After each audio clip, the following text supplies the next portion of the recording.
सभी को मेरा नमस्कार। मैं सुमन शर्मा आप सबका स्वागत करती हूँ। बीए फाइनल ईयर का ये रिवीजन वीडियो है।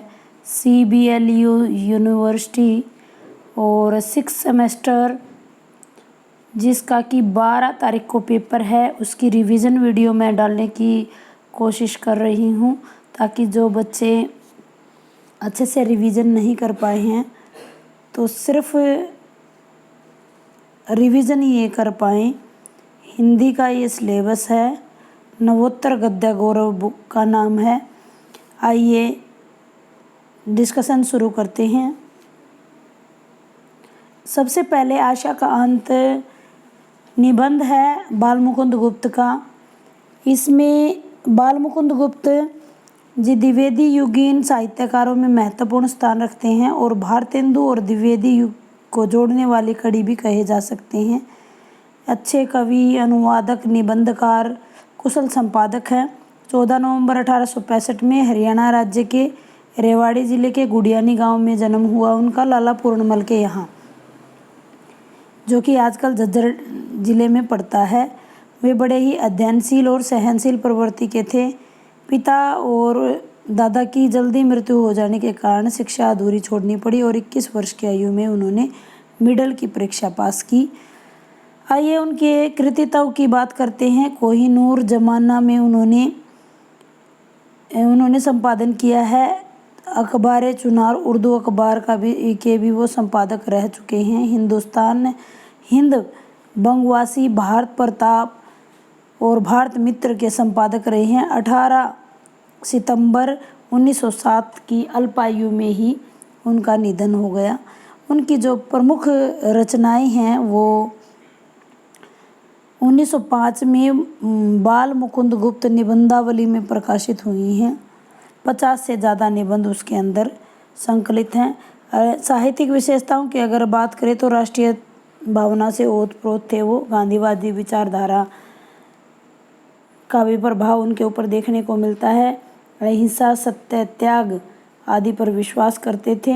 लघु और कुटीर उद्योगों की भी प्रधानता वो देते थे। आत्मविश्वास नाम का निबंध भी उन्होंने लिखा है। लोक जागरण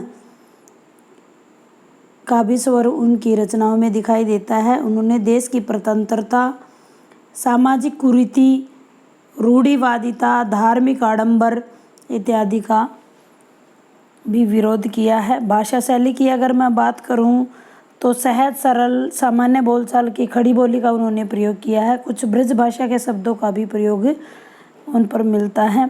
व्यंग्यात्मक शैली के लिए वो प्रसिद्ध रही हैं और सजीव, चुस्त, प्रभावयुक्त और प्रवाह में उनकी रचना रही है। आशा का अंत निबंध की अगर मैं बात करूं तो ये एक राजनीतिक व्यंग्य प्रधान निबंध है। शिव शंभू के चिट्ठे से लिया गया है। शिव शंभू जैसे पात्र की कल्पना इसमें की है और कटु से कटु सत्य को व्यक्त करते हुए सर्वोच्च शासक को भी खरी खरी सुनाने की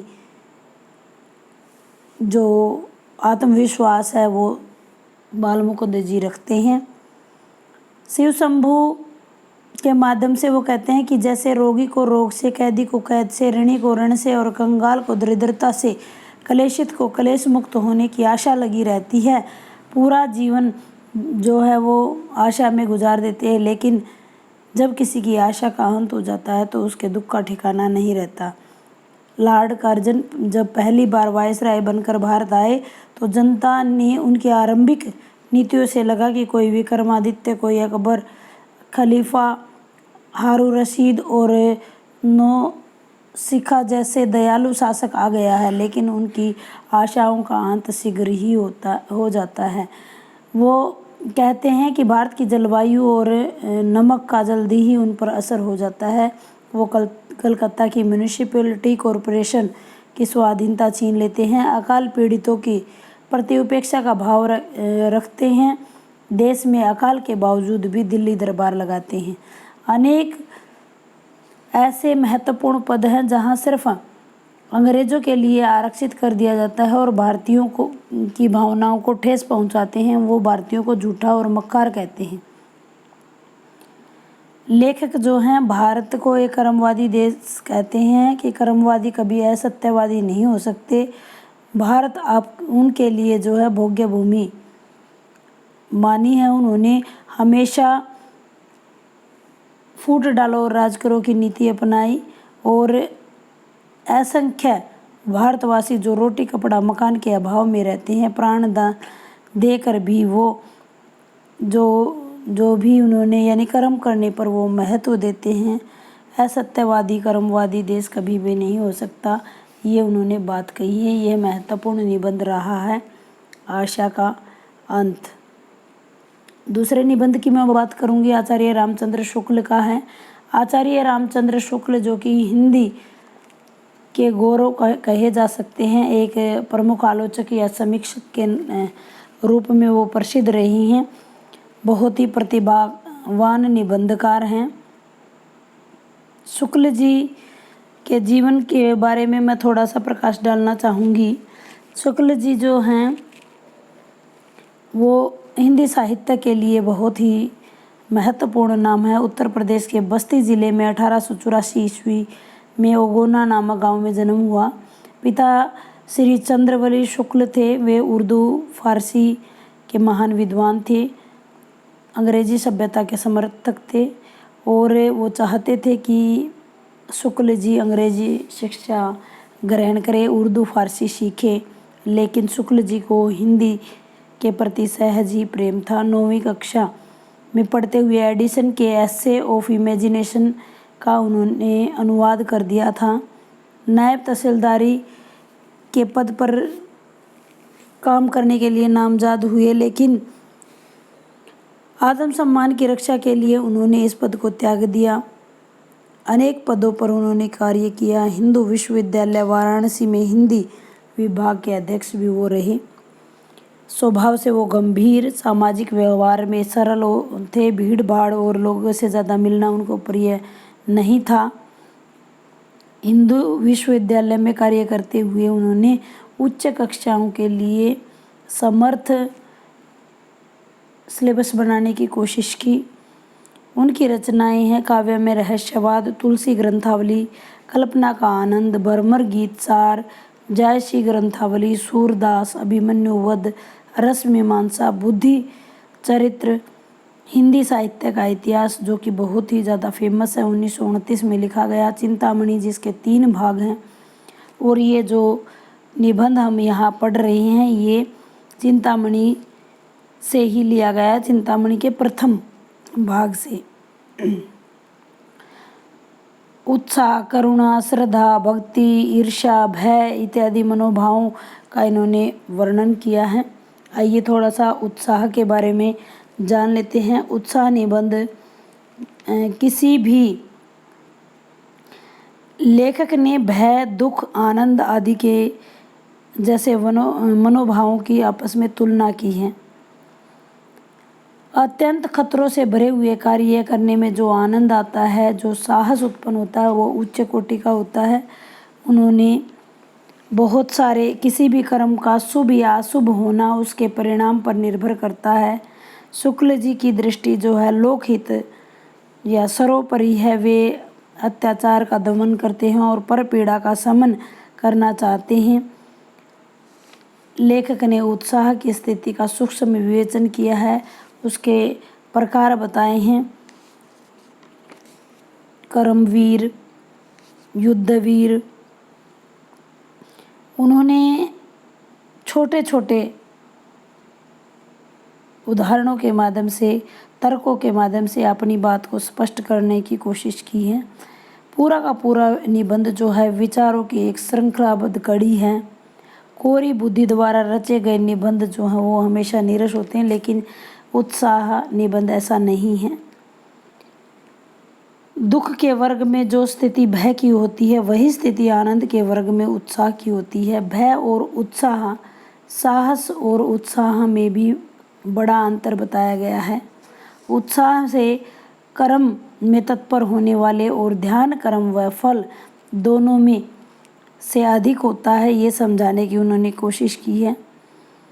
कर्म भावना से उत्पन्न होता है आनंद, और फल भावना से भी उत्पन्न होता है आनंद, और दोनों में बहुत ज़्यादा अंतर होता है, ये स्पष्ट करने की कोशिश की है। उन्होंने दानवीर और कर्मवीर को भी परिभाषित करने की कोशिश की है। दानवीर उसको बताया है जिसके पास स्वयं धन कम है और थोड़े में से भी वो दान अगर देता है तो उसको दानवीर कहेंगे। युद्धवीर उसे कहेंगे जिसे मरने का पता है कि शायद वो जीवित ना बचे, फिर भी वो लड़ने के लिए तैयार हो जाते हैं, तो उसको वो युद्धवीर बताते हैं। बहुत ही अच्छा निबंध है। आइए तीसरे संस्मरण की बात करेंगे। गिल्लू, जो कि महादेवी वर्मा। संस्मरण साहित्य में महादेवी वर्मा का जो योगदान है वो अविस्मरणीय है। छायावादी कवयित्री के रूप में यानी आधुनिक मीरा के रूप में महादेवी वर्मा को जाना जाता है। वे संस्मरण रेखाचित्र के रूप में हमेशा याद की जाएंगी। 26 मार्च 1907 को फर्रुखाबाद उत्तर प्रदेश के एक शिक्षित कायस्थ परिवार में उनका जन्म हुआ। गोविंद प्रसाद उनके पिता और रेहम रानी उनकी माता थी। दोनों ही अपने बच्चों के प्रति बहुत ही स्नेह दिखाते थे। महादेवी वर्मा को भाषा का ज्ञान उनके परिवार से ही मिला है। कविता लिखने पढ़ने की रुचि उन्हें अपनी माता से प्राप्त हुई है। महादेवी वर्मा की आरंभिक शिक्षा इंदौर में हुई है। उन्होंने घर पर ही संस्कृत और चित्रकला का अभ्यास किया। बहुत ही प्रतिभाशाली और मेधावी छात्रा रही हैं वो। उन्होंने MA संस्कृत किया और प्रयाग महिला विद्यापीठ की प्रधानाध्यापिका बनी और जीवन पर्यंत वो अध्यापन कार्य करती रही। 17 सितंबर 1987 को उनका देहांत हो गया। हालांकि उनका जो पारिवारिक जीवन है वो इतना ज़्यादा अच्छा नहीं रहा है। उनकी रचनाओं की बात अगर मैं करूं तो कविता संग्रह उन्होंने लिखे हैं। नीहिर, रश्मि, नीरजा, संध्या गीत, दीपशिखा, यामहा और आधुनिक कवि। नीर निशा दिया से आप याद कर सकते हैं। नीर निशा दिया, नीर से नीरजा, र से रश्मि और नी से निहार, नीरजा, निहार, रश्मि, नीरजा, संध्या गीत। दिया से याद कर सकते हैं आप दीपशिखा और यामहा। यामहा ऐसी रचना है जिसके ऊपर उन्हें पुरस्कार मिला है, ज्ञानपीठ पुरस्कार। कविता संग्रह मैं बता चुकी हूँ। निबंध संग्रह है श्रृंखला की कड़ियाँ, संध्या, चिंतन के क्षण, भारतीय संस्कृति के स्वर। रेखा चित्र उनके हैं अतीत के चलचित्र और स्मृति रेखाएं, पथ के साथी, मेरा परिवार। उन्हें आधुनिक मीरा कहा जाता है, जैसे मैं बता चुकी हूँ।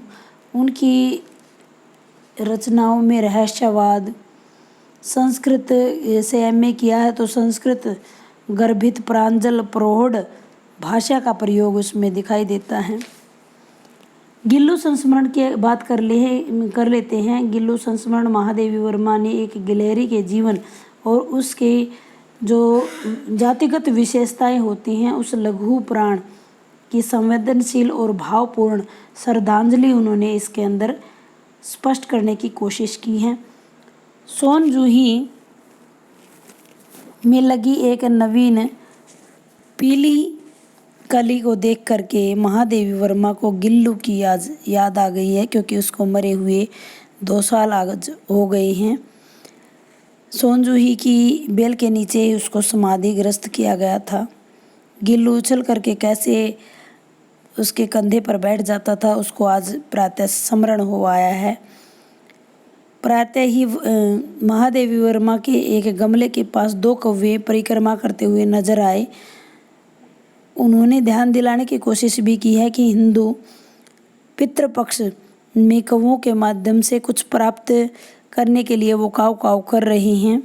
उन्होंने याद भी दिलाया है कि और कटाक्ष भी किया है कि बेचारे पूर्वज न गरुड़ के रूप में आते हैं, न मयूर के, न ही हंस के रूप में। पितृपक्ष भी काले कौवे के रूप में वो दिखाई देते हैं। भारतीय संस्कृति के विश्वास और धारणाओं का यथार्थ चित्रण प्रस्तुत किया है। गिल्लू की 2 वर्ष की जीवन यात्रा को सहानुभूतिपूर्ण और स्नेहपूर्ण उन्होंने बताया है। गिल्लू को काजू खाने पसंद हैं और किस प्रकार वो उनसे आत्मसात कर लेता है। यह एक सउद्देश्यपूर्ण रचना है। इसमें गिल्लू की सारी विशेषताएं बताई गई हैं कि वो परम स्नेही था। वो अपनी स्वामिनी से किस प्रकार से प्रेम करता था। जब वो नहीं होती थी तो वो भोजन भी नहीं करता था। काजू और बिस्किट खाना उसको बहुत ही ज़्यादा पसंद था। आइए अगले निबंध की बात कर लेते हैं। देवदारू निबंध आचार्य हजारी प्रसाद द्विवेदी, जो कि रामचंद्र शुक्ल के बाद निबंधकारों में अगर किसी का नाम आता तो हजारी प्रसाद द्विवेदी का नाम आता है। बलिया जिले के आतर दुबे के छपरा गांव में 1907 में उनका जन्म हुआ। उनके पिता का नाम अनमोल द्विवेदी, जो कि बहुत ही अध्ययनशील प्रवृत्ति के थे और संत स्वभाव के थे। द्विवेदी युग में इन्होंने अपने अध्यापन कार्य आरंभ किया था। 1930 में हजारी प्रसाद द्विवेदी की शांति निकेतन के हिंदी विभाग में डायरेक्टर के पद पर नियुक्ति हुई। उन्होंने विश्व कवि रविंद्रनाथ ठाकुर, महामना आचार्य क्षितिज मोहन सेन, आचार्य नंदलाल बसु जैसे विश्वविख्यात विभूतियों के संपर्क में ये आए। 1949 में लखनऊ विश्वविद्यालय से डी.लिट की उपाधि से इन्हें अलंकृत किया गया। काशी हिंदू विश्वविद्यालय में प्रोफेसर और अध्यक्ष के रूप में उन्होंने कार्य किया। चंडीगढ़ विश्वविद्यालय में वरिष्ठ प्रोफेसर और टैगोर पीठ के अध्यक्ष के रूप में उन्होंने कार्य किया। भारत सरकार ने पद्म भूषण से उन्हें अलंकृत किया। नागरिक प्रचारिणी सभा के उपसभापति और नागरिक प्रचारिणी पत्रिका के संपादक भी रहे। सन 1979 में उनका निधन हो गया। रचनाएं उनकी हैं सूर साहित्य, हिंदी साहित्य की भूमिका, जो कि 1948 में लिखी गई। मध्यकालीन धर्म साधना, सूरदास और उनका काव्य, नाथ संप्रदाय, कबीर, मेघदूत, एक पुरानी कहानी, हिंदी साहित्य का आदिकाल, हिंदी साहित्य उद्भव और विकास, उपन्यास बाणभट्ट की आत्मकथा और चारुचंद्र लेख। निबंध संग्रह की अगर मैं बात करूं तो अशोक के फूल, विचार प्रवाह, विचार और वितर्क, कुटज और कल्पलता। प्राचीनता और नवीनता का समन्वय वो करना चाहते थे। विषयों की विविधता उनके निबंधों में हमें दिखाई देती है। सांस्कृतिक निबंध, ज्योतिष संबंधी, समीक्षात्मक, नैतिक व प्रकृति संबंधी निबंध उन्होंने लिखे हैं। देवदारू उसका एक उदाहरण है। भाव तत्व की प्रधानता रही है, संक्षिप्तता का गुण है, देशभक्ति से परिपूर्ण उनके निबंध रहे हैं। भाषा शैली में गंभीर पांडित्य और सरल हृदय दोनों का निर्वाह उन्होंने साथ किया है। पांडित्य और लालित्य दोनों का सामंजस्य देखना अन्यत्र कहीं दुर्लभ है। इनका ये उल्लेखनीय निबंध है, कुटज में ये संकलित है। देवदारू वृक्ष की महिमा उन्होंने बताई है। देवदारू महावृक्ष होते हुए भी पर्वतीय पर्यावरण का महान संरक्षक है। इसको वो अपना प्रिय तरु बताते हैं। मानव को वो अटल रहने की प्रेरणा देते हैं। वो देवदारू के समान, जिस प्रकार देवदारू ने अनेक बसंत, अनेक प्रकार के झंझावत उन्होंने देखे हैं, उसी प्रकार व्यक्ति को भी वे कहते हैं कि उन्हें स्वयं को समाज से जोड़कर चलना चाहिए। अपने विवेक द्वारा अंधविश्वासों पर विजय प्राप्त करनी चाहिए। हमेशा अपने व्यक्तित्व से अपने आप को पहचानना चाहिए। किसी के व्यक्तित्व से ही उसकी पहचान होनी चाहिए, ना कि उसकी जाति से। देवदारू कालिदास और महाभारत से भी पुराना उन्होंने बताया है। आकाश की ओर उठता हुआ, जिसकी शाखाएं मृत्युलोक का अभयदान देने के लिए फैलती जा रही हैं और जो जड़ें हैं वो और अधिक गहरी होती जा रही हैं। उन्होंने ध्यान, धारणा, समाधि की एकाग्रता के लिए भी उपयोगी बताया है। तांडव मुनि द्वारा किए जाने वाले तांडव नृत्य का भी वर्णन इसमें किया गया है। तांडव भी एक प्रकार की समाधि है जिसमें ध्यान, समाधि और धारणा की एकाग्रता स्थापित होती है। देवदारू को वो देव भी कहते हैं और छंद भी कहते हैं। देवताओं की आंखें हमेशा खुली रहती है, कभी बंद नहीं होती। उसी प्रकार देवदारू की भी आंखें कभी बंद नहीं होती, इसलिए वो देवता भी है और एक तरु भी है। देवदारू को वो चमत्कारिक महत्व भी बताते हैं कि उसमें भूत भगाने की शक्ति भी है।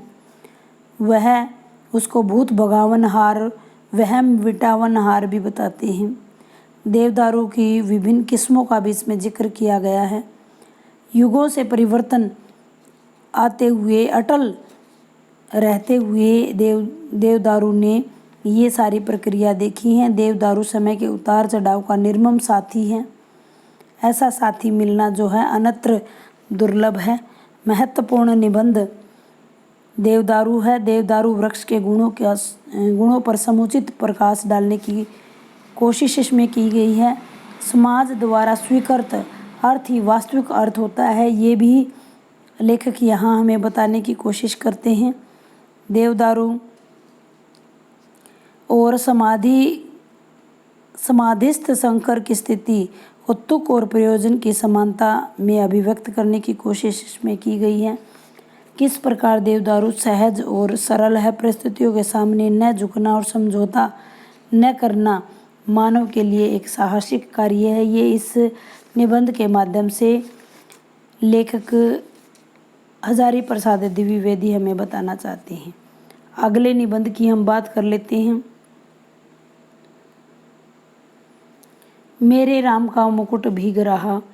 विद्यानिवास मिश्र, जो कि वो भी एक ललित निबंधकार हैं। इनका जन्म 14 जनवरी 1926 को गोरखपुर जिले के पगडीहा गांव में हुआ। आरंभिक शिक्षा गोरखपुर में हुई। 1945 में इलाहाबाद विश्वविद्यालय से एमए संस्कृत इन्होंने किया। 10 वर्षों तक हिंदी साहित्य सम्मेलन, रेडियो विंध्याचल प्रदेश, उत्तर प्रदेश के सूचना विभाग में नौकरी करते रहे। बाद में अमेरिका चले गए। कैलिफोर्निया विश्वविद्यालय से हिंदी साहित्य का एवं तुलनात्मक भाषा विज्ञान का उन्होंने अध्यापन किया। 1957 से 1968 तक गोरखपुर विश्वविद्यालय में संस्कृत विभाग में अध्यापन करते रहे। आगरा विश्वविद्यालय में हिंदी और भाषा विज्ञान विद्यापीठ के निदेशक के रूप में उन्होंने कार्य किया। वे काशी विद्यापीठ और संपूर्णानंद संस्कृत विश्वविद्यालय के कुलपति के रूप में भी सुशोभित हुए। डॉक्टर विद्यानिवास मिश्र बहुआयामी और प्रतिभाशाली बहुभाषाविद विद्वान रहे हैं। उन्होंने अनेक निबंध लिखे हैं। चितवन की छाह, कदम की फूल डाल, चंदन तुम चंदन हम पानी, आंगन का पंछी बंजारा मन, मैंने सिल पहुंचाई, वसंत आ गया पर उत्कंठा नहीं, मेरे राम का मुकुट भीग रहा, कटीले तारों के आर पार, जीवन में सनातन की खोज, पीपल के बहाने, कौन तू फुलवा, बीननी हारी, भाव पुरुष श्री कृष्ण, देश धर्म और साहित्य, नदी नारी और संस्कृति, ये उनकी प्रमुख रचनाएं रही हैं। भाषा की दृष्टि से वो एक सफल निबंधकार रहे हैं।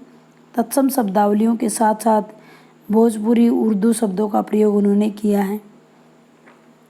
रोचकता उनके निबंधों में देखी जा सकती है। आइए मेरे राम का मुकुट भीग रहा रचना पर बात कर लेते हैं।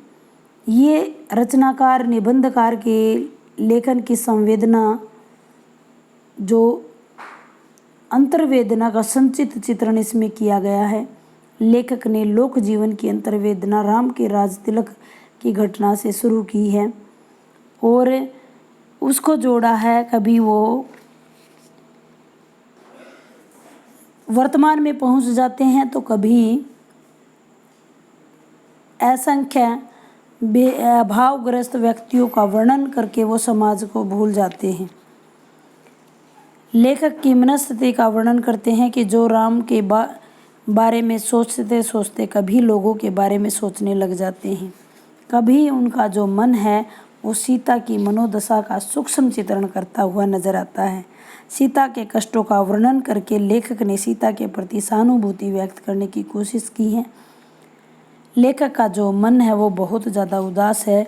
लेखक को अब राम के मुकुट, सीता के सिंदूर, लक्ष्मण के कमरबंद के भीगने की चिंता की उपेक्षा अपने परिजनों के भीगने की चिंता अधिक है। इस प्रकार ये निबंध स्पष्ट होता है।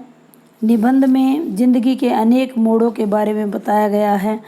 बेरोजगारी की समस्या को इसमें उठाया है। एक माँ बाप की चिंता को भी इस निबंध में उठाने की कोशिश की है। कैसे अनेक जो कौशल्याएँ हैं, यानी माँ के प्रति लाखों करोड़ों कौशल्याओं की पीड़ा अनुभव करना उन्होंने दिखाया है। अवध के आसपास के लोक जीवन की राम की करुण कहानी उनके मानस पटल पर आज भी अंकित है और किस प्रकार से वो पाठक वर्ग के हृदय में भी वो कहानी अंकित करने में सफल हुए हैं।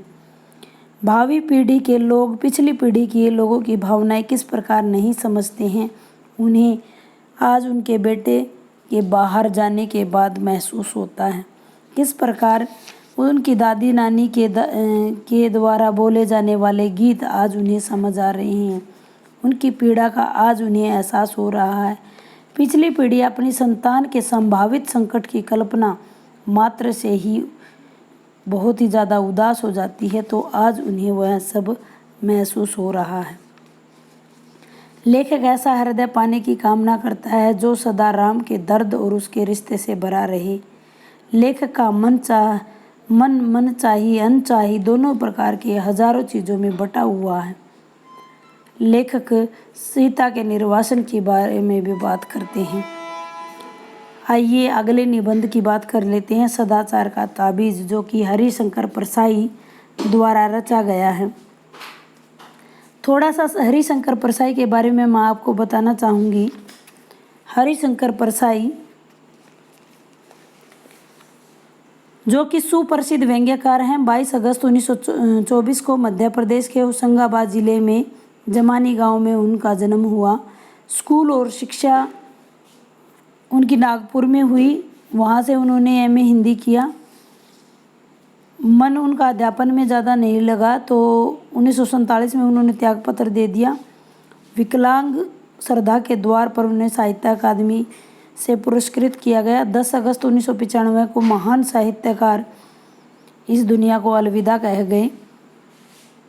कहानी संग्रह हंसते हैं रोते हैं जैसे उनके दिन फिरे हैं, उपन्यास रानी नागफली की कहानी और तट की खोज, निबंध तब की बात और थी, भूत के पांव पीछे, बेईमानी की परत, पगडंडियों का जमाना, सदाचार का ताबीज, शिकायत मुझे भी है। व्यंग्य निबंध संग्रह जो है वैष्णव की फिसलन, तिरछी रेखाएं, ठिठुरता हुआ गणतंत्र, विकलांग श्रद्धा का द्वार। उनके साहित्य की विशेषताएं हैं। व्यंग्य प्रधान रचनाएं रची हैं। समस्याओं का गंभीर चिंतन उन्होंने किया है। जन जागृति फैलाने की कोशिश की है। शिष्ट व्यंग्य किए हैं। अपशब्दों का कहीं प्रयोग नहीं है। भाषा शैली व्यंग्य से परिपूर्ण, व्यंग्य चुटीले हैं। इनके लक्षणा व्यंजना अभी शैलियों का इन्होंने प्रयोग किया है। आइए हरिशंकर परसाई जी की व्यंग्य रचना के बारे में बात कर लेते हैं। इसमें जो है भ्रष्टाचार और उसके उन्मूलन के खोखले प्रयासों पर करारा व्यंग्य कसा है। कल्पित कहानी शुरू होती है राजा के दरबार से, जिसमें प्रजा हल्ला मचा रही कि चारों तरफ भ्रष्टाचार फैला हुआ है, मगर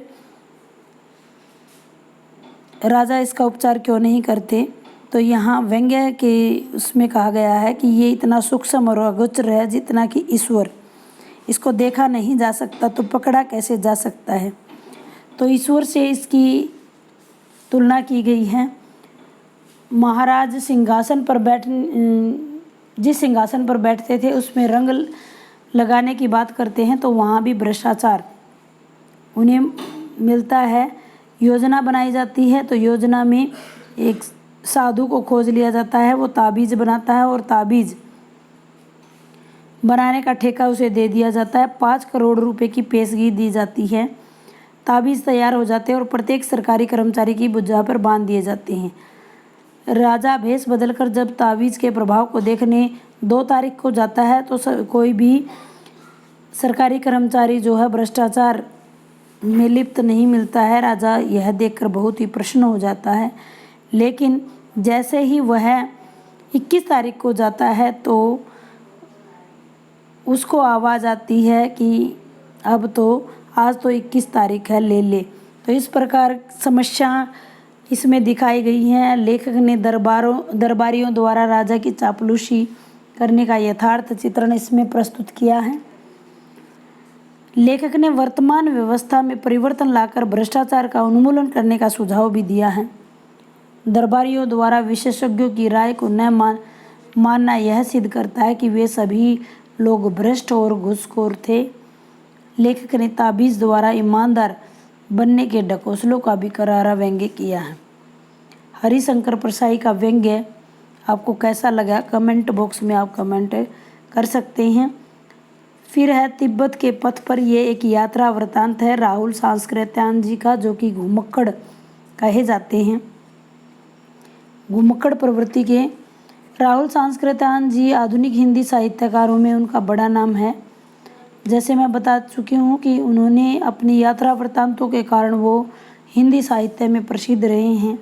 9 अप्रैल 1893 को गांव पंदहा जिला आजमगढ़ में उनका जन्म हुआ। केदारनाथ पांडे उनका असली नाम था। गांव से ही शिक्षा प्राप्त की। बाद में काशी, आगरा, लाहौर से शिक्षा ग्रहण की। 1930 में श्रीलंका जाकर बौद्ध धर्म से दीक्षित हुए। केदारनाथ पांडे जी बौद्ध धर्म से दीक्षित होकर राहुल बन गए। उनकी हिंदी के अतिरिक्त पाली, प्राकृत, अपभ्रंश, तिब्बती, चीनी, जापानी, रूसी, अंग्रेजी, संस्कृत, उर्दू, फारसी आदि भाषाओं का उन्हें ज्ञान था। इसलिए उन्हें महापंडित भी कहा जाता है। इस महान सपूत की मृत्यु 14 अप्रैल 1963 में हुई। अनेक रचनाएं उन्होंने लिखी हैं।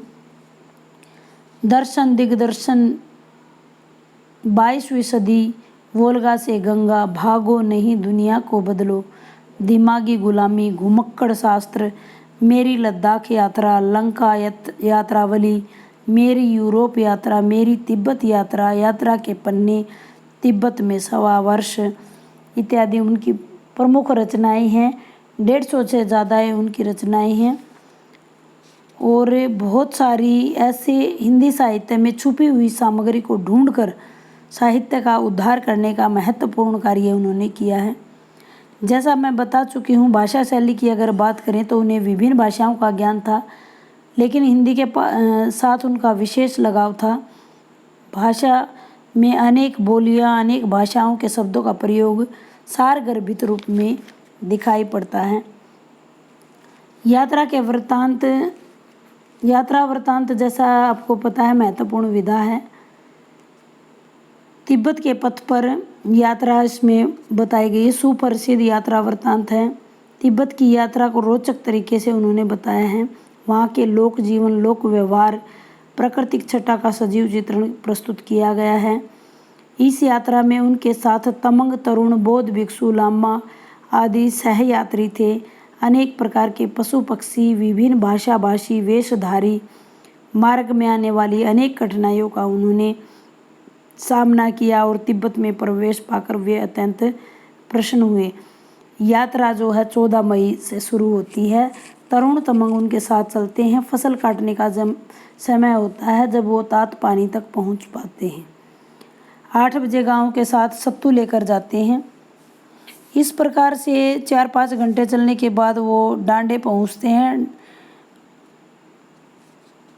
ऐसे करके वो अपनी पूरी यात्रा का वर्णन इसके अंदर दिखाते हैं।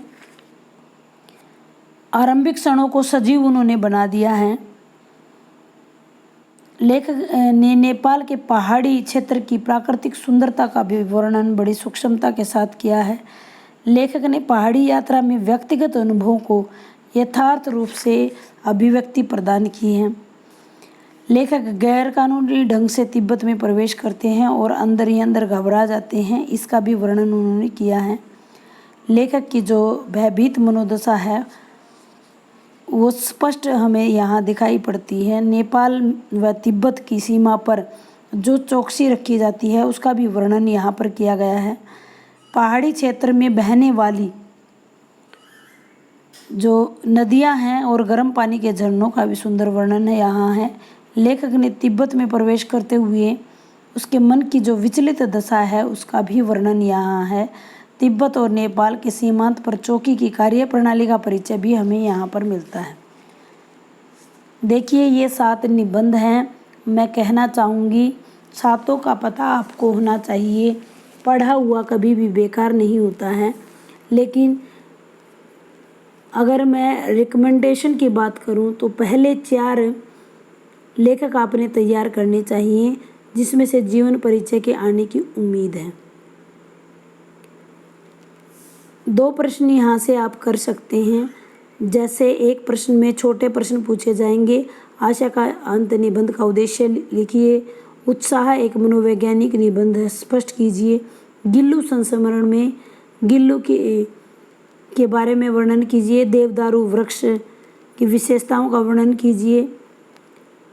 मेरे राम का मुकुट भीग रहा 2 पीढ़ियों के बीच के अंतराल को किस प्रकार स्पष्ट करता है, बताइए। सीता का निर्वासन लेखक को क्यों विचलित करता है। सदाचार का ताबीज व्यंग्य में किस प्रकार से सरकारी तंत्र में फैले भ्रष्टाचार को उजागर किया है। तिब्बत के पथ पर किस प्रकार की यात्रा वृतांत है, बताइए। ये सारा बता सकते हैं। 2 प्रश्न यहाँ अटेम्प्ट कर सकते हैं। जैसा आप सबको पता है कि 9 प्रश्न आएंगे, जिसमें से कोई 4 आपको करने हैं। 2 घंटे का समय होगा। आइए दूसरे भाग पे जाते हैं। हरियाणवी भाषा का उद्भव और विकास, हरियाणवी भाषा की मुख्य बोलियाँ और हरियाणवी सांग परंपरा। हालांकि सारा का सारा सिलेबस हम कर चुके हैं, फिर भी मैं यहाँ शॉर्ट रूप में आपको बताना चाहूँगी कि हरियाणवी भाषा हरियाणा के जन सामान्य की भाषा है। वी इसमें प्रत्यय लगा हुआ है। बांगरू, दक्षिणी हिंदी, जाटू, खड़ी बोली इत्यादि इसका नाम दिया गया है। हरियाणवी भाषा एक लोक भाषा है और इसकी धारा निरंतर प्रवाहमान रहती है।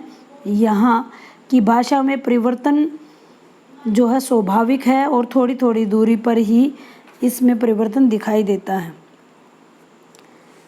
अगर मैं इसकी बोलियों की बात करूं तो मुख्यतः 6 बोलियां यहाँ नज़र आती हैं। बांगरू जो कि जींद, रोहतक, सोनीपत, भिवानी, हिसार, कैथल में बोली जाती है। कोरवी जो कि गंगा यमुना के बीच सहारनपुर, मुजफ्फराबाद और दिल्ली के आसपास, बहादुरगढ़, करनाल, दिल्ली के क्षेत्र में बोली जाती है। तीसरी बोली है अहिरवाटी जो कि प्रमुख बोली है। नारनौल, महेंद्रगढ़, पटौदी और झज्जर के आसपास बोली जाती हैं। मेवाती जो कि मत्स्य प्रदेश के यहाँ मथुरा, गुड़गांव और उत्तर प्रदेश का कुछ क्षेत्र तथा अलवर राजस्थान के कुछ ज़िले इसके अंदर आते हैं। हरियाणा में फिरोजपुर, झिरका, नूंह, सोहना, तावड़ू, बसीन, हथीन, नगीना जैसे बावल, नीम का थाना इत्यादि जगह इसके अंदर आती हैं। उसके बाद ब्रज बोली, ब्रज जो कि वृंदावन, मथुरा का क्षेत्र है। फिर इसके बाद आता है बागड़ी जिसमें हरियाणा के रेतीले और शुष्क क्षेत्र आता है, राजस्थान के साथ लगता हुआ।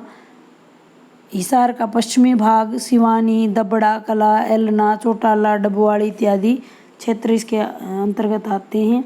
हरियाणा की सांग परंपरा के उद्भव और विकास की अगर बात करें, सांग जो कि दूसरे का रूप धारण करके, वेश धारण करके जो स्वांग किया जाता है, स्वांग का ही ये अनुकरण करता विवेकपूर्ण वेशभूषा परिवर्तन करके खेल तमाशे करने का ढंग, कभी कभी जो मूल और अनुकरण का भेद भुलाने में समर्थ साबित होता है, ऐसी कला को ही सांग कहा जाता है। सांग हरियाणा की लोकप्रिय नाट्य शैली है।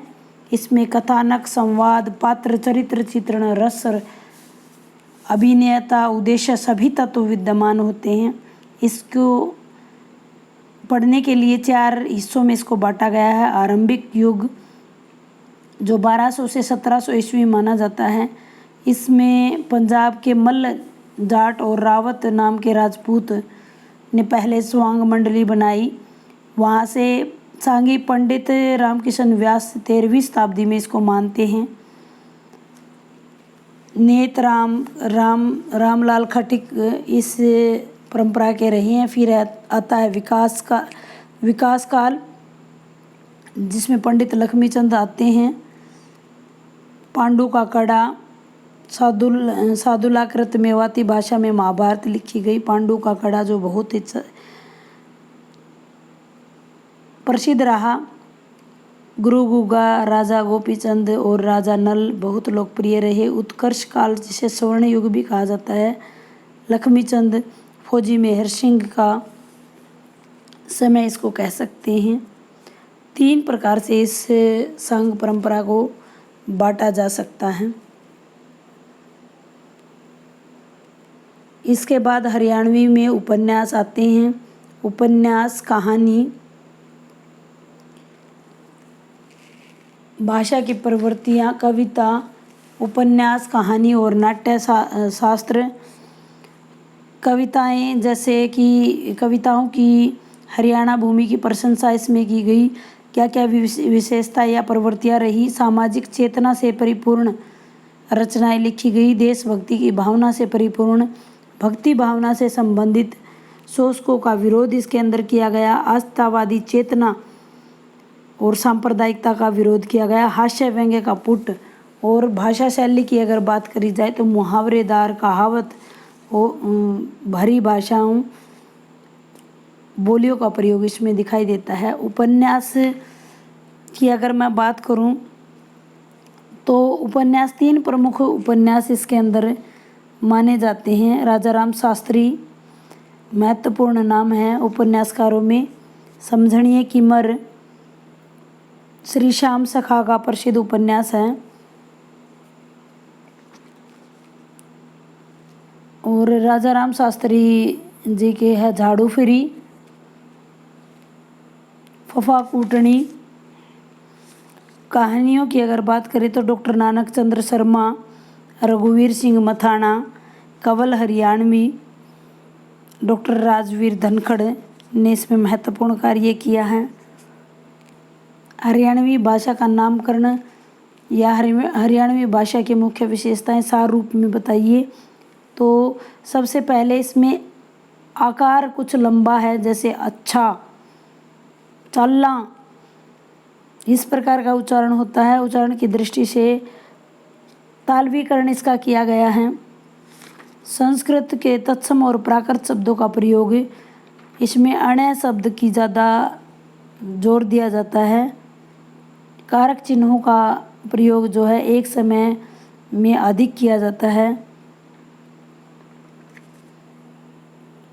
हरियाणवी लोक संस्कृति की सच्ची झलक हरियाणवी लोक साहित्य में ही देखी जा सकती है।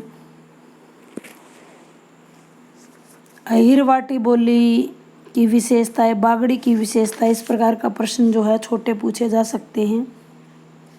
फिर आता है पत्रकारिता, शीर्षक, संपादक के गुण और दायित्व, फीचर लेखन, स्वतंत्र। पत्रकारिता क्या है? जैसा कि आप सब जानते होंगे कि पत्रकारिता न्यूज़ जो कि ईस्ट वेस्ट नॉर्थ साउथ सभी चारों दिशाओं की जानकारी देते हैं। पत्रकारिता के बारे में बता करके कि पत्रकार किस प्रकार से समाचार हमारे तक पहुंचाते हैं, कितने प्रकार की पत्रकारिता होती है, ये सारे प्रश्न इसके अंदर आएंगे जो कि महत्वपूर्ण है। पत्रकारिता और फीचर कहते हैं कि जो यह वह विधा है जिसमें पत्रकार के कार्य, कर्तव्य, उद्देश्यों का विवेचन होता है। महात्मा गांधी जी ने भी कहा है कि पत्रकारिता एक उद्देश्य जो जनता की इच्छाओं, विचारों को समझना, उन्हें व्यक्त करना, जनता की वांछनीय भावनाओं को सरकार तक पहुंचाना और सार्वजनिक दोषों को निर्भयतापूर्ण प्रकट करना है। प्रभाष जोशी जी ने इसको चौथा स्तंभ कहा है प्रेस को। और पत्रकार के कर्तव्यों का वर्णन करते हुए कहा है कि पत्रकारिता तीनों अंगों को सुचारू रूप से कार्य करे, यह सब देखना ही उसका कार्य है। स्वरूप की अगर बात करें तो बहुत ही विस्तृत स्वरूप है इसका। समाचार पत्र पत्रिकाएं तक सीमित नहीं है। आज इसका जो स्वरूप है वो लेखन, प्रसारण, युग, वार्ता, प्रेस, फीचर, संवाद, परिक्रमा, पब्लिकेशन, सिंडिकेट्स इत्यादि से जुड़ चुका है। आज पत्रकारिता ने जनता को गंभीरता से आकृष्ट किया है। अगर इसके प्रकारों की बात करें तो खोजी पत्रकारिता, बाल पत्रकारिता, खेल पत्रकारिता, कृषि पत्रकारिता, फिल्मी पत्रकारिता, आर्थिक पत्रकारिता, स्वास्थ्य पत्रकारिता। अगर पत्रकारिता के गुणों की बात करी जाए तो इनके महत्व जो है, सांस्कृतिक महत्व है, इसका सामाजिक महत्व है, शैक्षणिक महत्व है, राष्ट्रीय महत्व है, अंतर्राष्ट्रीय महत्व है। अगर किसी भी पत्रकारों के कितने प्रकार होते हैं तो 3 प्रकार होते हैं। पूर्णकालिक पत्रकार, अंशकालिक पत्रकार और फ्रीलांसर। पूर्णकालिक पत्रकार वे पत्रकार होते हैं जो किसी भी समाचार पत्र में एक ही समाचार पत्र में वेतन लेके कार्य करते हैं। अंशकालिक वे होते हैं कि कुछ समय के लिए वो एक पत्र में, किसी दूसरे समय वो दूसरे पत्र में। और फ्रीलांसर वे होते हैं जो किसी भी विशेष समाचार पत्र से जुड़े नहीं होते हैं। वे कोई भी समाचार किसी भी समाचार पत्र को बेच सकते हैं। समाचार कैसे लिखा जाता है तो उल्टा पिरामिड शैली में ये लिखा जाता है। सबसे पहले इंट्रो या मुखड़ा लिखा जाता है, फिर बॉडी लिखी जाती है और फिर समापन किया जाता है। समाचार पत्र में 6 कयकारों का प्रयोग किया जाता है। क्या हुआ, किसके साथ हुआ, कहाँ हुआ, कब हुआ, कैसे हुआ और क्यों हुआ। इन सभी के उत्तर जानने की कोशिश इसके अंदर की जाती है। एक महत्वपूर्ण प्रश्न आता है कि शीर्षक कैसे लिखते हैं। शीर्षक जो कि किसी भी समाचार के सबसे पहले ऊपर लिखा जाता है और किसी भी समाचार की पहचान, उसकी जान होती है। वो लिखते समय हमें क्या क्या ध्यान रखना चाहिए, वो सारी चीज़ें इसमें लिखनी है। संपादक के गुण और दायित्व की बात अगर करें तो वो तटस्थ दृष्टिकोण होना चाहिए, तकनीकी ज्ञान उसे होना चाहिए, नेतृत्व करने का गुण होना चाहिए, उसके अंदर भाषाई क्षमता और योग्यता होनी चाहिए, भाषा पर उसका पूर्ण अधिकार होना चाहिए, धैर्यशील होना चाहिए, अभिव्यक्ति में संबल होना चाहिए, विनोद प्रियता इसका गुण है, संवेदनशीलता इसका गुण है। इसके दायित्व हैं कि वो देश की गरिमा को बनाए रखे, किसी की भावनाओं को ठेस न पहुंचाए, राष्ट्रीय एकता और सामाजिक सौहार्द को बनाने में अपना योगदान दे, लोकतंत्रीय व्यवस्था में स्वतंत्र अभिव्यक्ति वो स्पष्ट करें, निष्पक्ष रूप से अपने विचारों का विश्लेषण करें, किसी के दबाव में आकर कुछ भी ना करें। आइए बात करते हैं फीचर की। फीचर एक परिभाषाबद्ध करना फीचर को बड़ा ही मुश्किल कार्य है, लेकिन फीचर जो है किसी भी समाचार को रूपरेखा, आकृति, लक्षण और व्यक्तित्व इन सभी को ध्यान में रखते हुए रोचक किसी भी समाचार को बनाया जाता है। फीचर एक विशेष प्रकार का आलेख होता है, इसका अपना महत्व होता है। इसमें लेखक अपने अनुभव और अपनी कल्पना शक्ति से जीवन जगत की किसी भी घटनाओं को मनोरंजक बनाने की जो कला होती है उसको स्पष्ट कर सकता है। फीचर में समसामयिक घटनाओं का संक्षिप्त, भावपूर्ण और मनोरंजक संवेदनात्मक सहरस प्रस्तुति ही फीचर है। फीचर का उद्देश्य क्या है? जनसाधारण को नवीन तथ्यों की जानकारी देना, घटनाओं के तथ्यों का व्यापक जानकारी देना, मनोरंजन करना। फीचर लिखते समय हमें किन किन बातों का ध्यान देना चाहिए? फीचर जो है सच्ची घटनाओं पर लिखा जाता है जो कि पाठक वर्ग के मन मस्तिष्क पर घटना अंकित हो जाती है। फीचर सारगर्भित होते हैं, कभी भी बोझिल नहीं होते हैं। फीचर लेखन का विषय अतीत, वर्तमान, भविष्य तीनों से संबंधित होता है। फीचर में जिज्ञासा, सहानुभूति, संवेदनशीलता, आलोचनात्मकता, विवेचनात्मकता सभी गुण विद्यमान होते हैं। फीचर किसी भी महत्वपूर्ण खोज और उपलब्धि पर भी लिखा जा सकता है। इसको लिखते समय बहुत सारी चीज़ों का ध्यान रखना पड़ता है। 3 प्रक्रिया इसकी वही 3 स्टेप फॉलो करने होते हैं, प्रारंभ, मध्य और अंत। इसके प्रकारों की बात करें तो समाचार, बैकग्राउंड फीचर, खोजपरक फीचर, साक्षात्कार फीचर्स, जीवन शैली फीचर, रूपात्मक फीचर, व्यक्ति चरित्र फीचर इत्यादि चीज़ें बनाई जाती हैं। बहुत ही महत्वपूर्ण प्रश्न हैं। और फिर अति लघु उत्तरात्मक प्रश्न आएंगे, जैसे सदाचार का ताबीज किसकी रचना है, आप सब बता सकते हैं किसकी रचना है, अभी हम बात कर चुके हैं।